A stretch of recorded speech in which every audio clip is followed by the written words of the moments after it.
Boa noite. Meu nome é Francisco Antônio, tenho 23 anos e sou natural do Rio Grande do Norte. Conheci o canal vendo alguns vídeos no YouTube. Por se tratar de algo que ainda está acontecendo e por temer ser identificado, vou preservar algumas informações para minha segurança.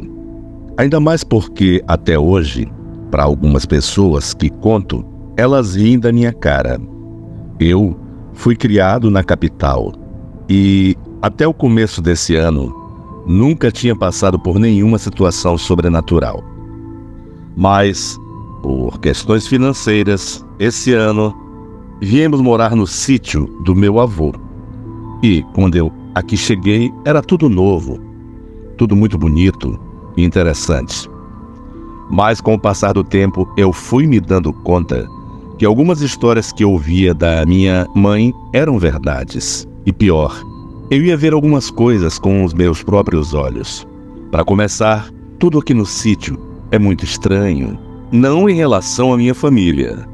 Todo mundo aqui me ama e eu sinto isso. Falo do clima quando anoitece.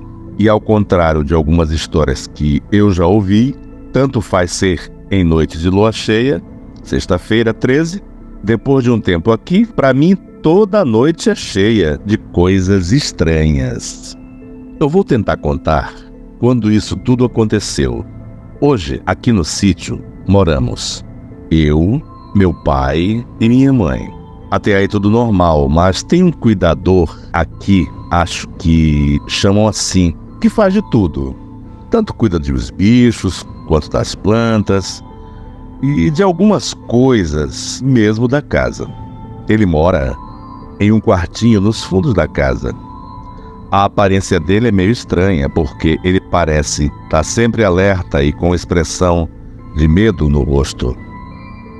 No começo eu achei que tinha a ver com a lida dele aqui no interior, mas na primeira conversa que nós tivemos com ele, eu já percebi que se tratava de algo, no mínimo, estranho.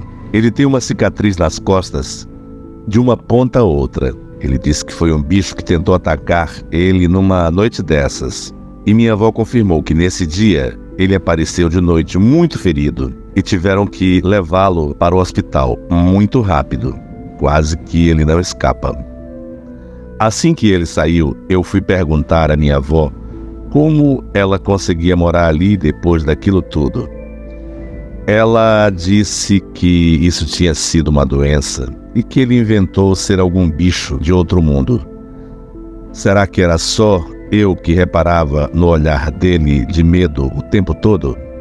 Se fosse algo inventado, não era normal essa fisionomia dele, mas enfim, as coisas só iam começar a piorar. Meu quarto era o primeiro da casa, que não era muito grande, mas era confortável para todos nós. Seu Toim, como era chamado, estava sempre contando as histórias dele para mim. Outra coisa que ele me disse é que não tinha quem fizesse ele sair de casa depois da meia-noite, porque um bicho feio e grande estava sempre rondando a casa e o terreno, e que ele se baseava pelos bichos na noite que eles estavam assombrados. Podia esperar que você via. Até o grunhido do bicho ele disse que já tinha ouvido, e sem falar que, vez ou outra, estava assumindo criação. Minha avó até desconfiava que fosse ele mesmo, dando fim para sustentar a tal lenda. O fato é que os dias foram se passando e eu sempre ouvia uns sons estranhos à noite, mas nunca tive coragem de olhar.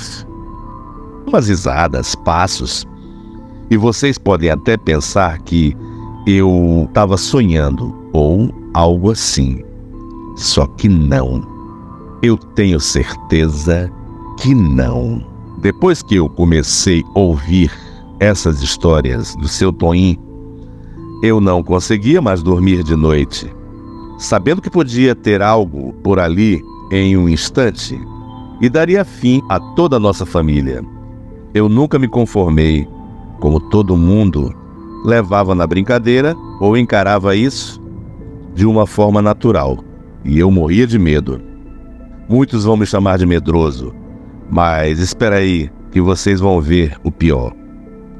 Mesmo ouvindo esses passos, às vezes risadas e tudo mais, eu ainda conseguia ficar meio tranquilo. Até que um dia, eu conversando com seu Toim, ele me disse que meu avô tinha achado uma coisa no mato e que tudo isso que aparecia no sítio estava vindo atrás ou queria espantar quem morasse na casa. Seu Toim me disse que meu avô tinha achado uma botija de ouro escondida nos fundos do terreno e que só ele podia gastar. E como ele morreu, a minha avó devia devolver isso. Eu já li muitas coisas sobre isso e cada vez que eu leio uma história diferente, eu não tenho coragem de perguntar à minha avó sobre isso. Eu só sei que não estou inventando e que hoje eu vivo com muito medo. Alguns dias depois do seu Toim me contar isso, eu fui observando algumas atitudes da minha avó. Claro que sem ela saber que eu tinha escutado essa história. E realmente tem um armário no quarto dela que vive trancado. E depois de muito olhar, nunca estava aberto por nada desse mundo. Nesse detalhe, a história de seu Toim tinha razão. Mas, e aí? Eu vou acreditar em quem? No caseiro ou da minha avó? Fazem 3 semanas atrás que eu resolvi esperar por esse bicho. Não para enfrentar, mas para ver se a história do seu Toim se era verdade. Deixei a veneziana da janela aberta, mas com tudo apagado. Era uma noite escura e seu Toim tinha ido dormir mais cedo. Jantamos em família, como era de costume. Dei boa noite para todos e, para não levar suspeitas, disse que estava com um pouco de dor de cabeça. Me despedi e fui para o meu quarto. Era pouco mais de 11 horas quando comecei a ouvir os bichos agitados. E logo depois um silêncio. E a coisa passou ao lado da casa. Aqueles passos iam se aproximando e meu medo aumentando. Se eu disser que eu não pensei em desistir, eu vou estar mentindo.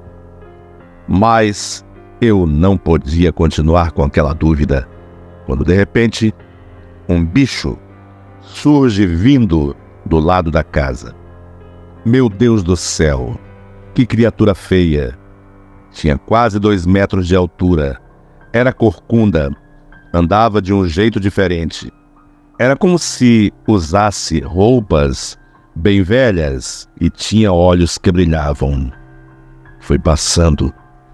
E quando chegou em frente à porta de entrada da casa, virou e ficou por alguns segundos ali, olhando para a casa, como se fosse algo lá dentro e quisesse entrar. Eu até olhei também por algum tempo, mas estava com tanto medo que corri para a cama e me enrolei todo, da cabeça aos pés. Eu não consegui pregar os olhos essa noite. Ouvi os passos daquele ser indo embora. Dava para ouvir cada pegada dele. Ele pisava forte no chão. Mesmo assim, ainda fiquei com muito medo. Dei graças a Deus quando amanheci no café da manhã, sem dormir e com muito medo ainda. Notaram que eu não estava normal. Eu só disse que não tinha dormido bem e que ainda estava com um pouco de dor de cabeça. Acho que eles acreditaram. Pensando como tratavam seu Toim, eu não falei nada. Só depois contei para alguns amigos mais próximos, que nunca acreditaram em mim. Como era de costume, logo cedo, o caseiro apareceu e, sem falar nada, só com o olhar, eu percebi que ele também tinha escutado algo a noite passada. Chamei ele no canto e disse: eu acredito no Senhor. Ontem eu vi aquele bicho, mas preferia não ter visto. Desde esse dia, eu não dormi mais lá. Inventei que tinha um compromisso na cidade e desde então não fui mais no sítio. Os dias estão se passando. Eu não vou ter como esconder isso por muito tempo deles. Mas e aí? O que eu faço? Será que minha avó está sabendo disso? Será que ela está consciente desse bicho que ronda lá? Ou ela finge não saber para não devolver esse tal tesouro? Eu não sei mais o que fazer. E logo vou ter que voltar para o sítio. Mas eu não queria estar passando por essa situação. Está sendo muito difícil para mim. De um jeito ou de outro, eu vou ter que saber as respostas.